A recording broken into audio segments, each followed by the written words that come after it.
اعوذ باللہ من الشیطان الرجیم بسم اللہ الرحمن الرحیم۔ سورہ الاحزاب، سورہ نمبر 33۔ نام آیت نمبر 20 کے فقرہ سے ماخوذ ہے۔ زمانہ نزول، اس سورت کے مضامین 3 اہم واقعات سے بحث کرتے ہیں۔ 1، غزوہ احزاب جو شوال 5 ہجری میں پیش آیا۔ 2، غزوہ بنی قریظہ جو ذی القعدہ 5 ہجری میں پیش آیا۔ 3، حضرت زینب رضی اللہ تعالیٰ عنہا سے نبی کریم صلی اللہ علیہ وآلہ وسلم کا نکاح جو اسی سال ذی القعدہ میں ہوا۔ ان تاریخی واقعات سے سورت کا زمانہ نزول ٹھیک متعین ہو جاتا ہے۔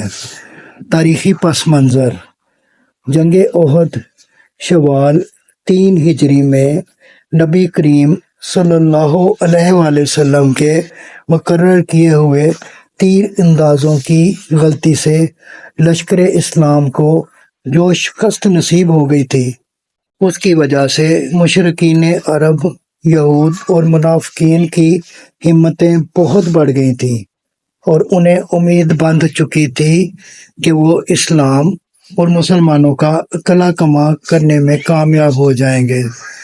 ان بڑھتے ہوئے حوصلوں کا اندازہ ان واقعات سے ہو سکتا ہے جو احد کے بعد پہلے ہی سال میں پیش آئے۔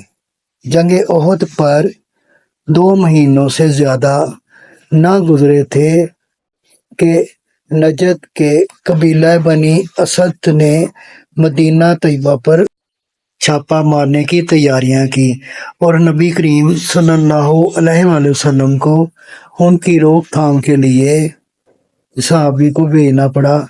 پھر صفر 4 ہجری میں 2 قبائلوں نے حضور صلی اللہ علیہ وآلہ وسلم سے چند آدمی مانگے تاکہ وہ ان کے علاقے میں جا کر لوگوں کو دین اسلام کی تعلیم دیں۔ حضور صلی اللہ علیہ وآلہ وسلم نے 6 اصحاب کو ان کے ساتھ کر دیا، مگر ابھی وہ درمیان میں پہنچے تھے کہ کفار نے ان میں سے 4 بے بس مبلغین کو قتل کر دیا اور 2 صحابیوں کو لے جا کر مکہ معظمہ میں دشمنوں کے ہاتھ فروخت کر دیا۔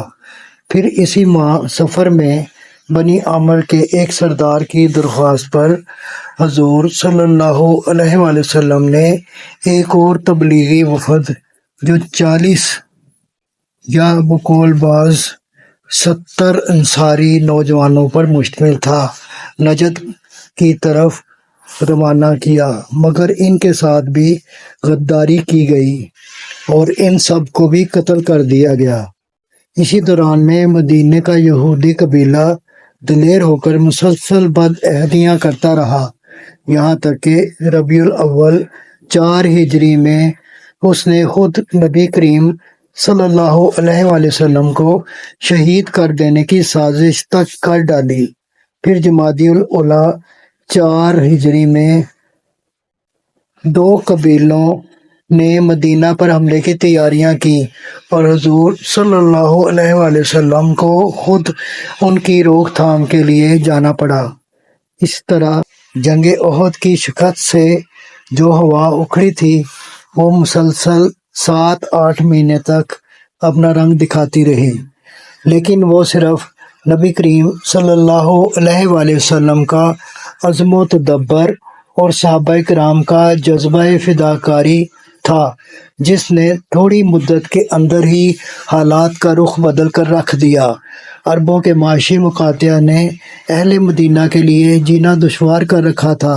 گرد و پیش کے تمام مشرک قبائل چیرہ دست ہو رہے تھے، خود مدینہ کے اندر یہود اور منافقین دشمن بنے بیٹھے تھے، مگر ان مٹھی بھر مومنین صادقین نے رسول خدا صلی اللہ علیہ وآلہ وسلم کی قیادت میں پے در پے ایسے اقدامات کیے جن سے عرب میں اسلام کا رعب صرف بحال ہی نہیں ہوا بلکہ پہلے سے زیادہ بڑھ گیا۔